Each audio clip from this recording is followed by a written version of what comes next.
All right, get loose. We want to thank you guys for joining us. We have a jam-packed show, a great show. First up on The Factor Uncensored, it's the news we all dreaded and did not want to get. The remains found in Arkansas last week have been positively identified as 4-year-old Malia Davis. The girl disappeared back in May after her stepfather alleged she was taken by a group of Hispanic men. However, it was last week when that man, Darian Vince, told activist Quanell X where the little girl's remains were in Arkansas. Here's more from Quanell.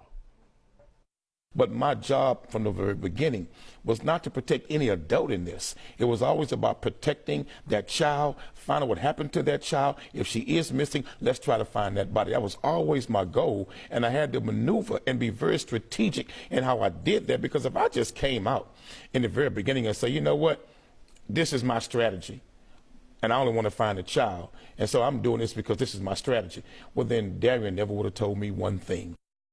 Joining me here on The Factor Uncensored is Tim Miller with EquiSearch, who played a vital role in the search for Malia Davis. First of all, we, on behalf of the community, want to thank you for the job that you've done and that you continue to do tirelessly here in this community by helping little kids, adults as well, be found who have been lost or involved in some kind of foul play. But this is the news that we did not want to get. We knew when he directed us, that being investigators to Arkansas, it would be bad news when they found that bag.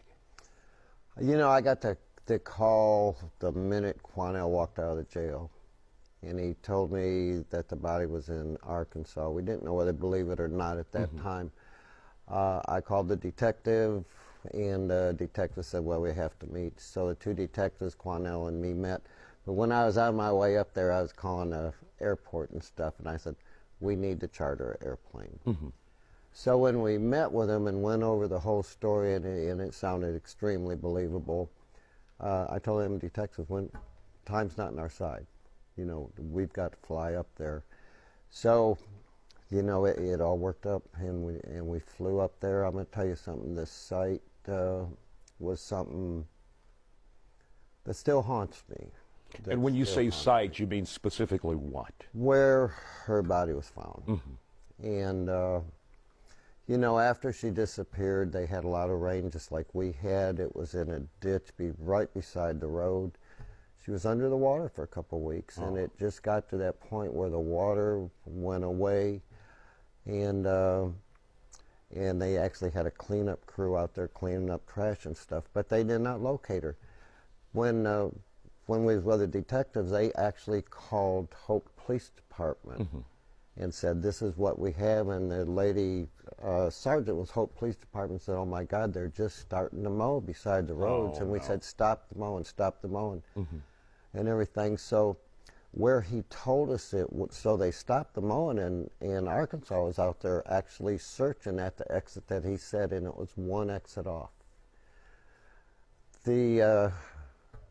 Unfortunately, probably a matter of only a couple hours before we got there, the mower ran over her.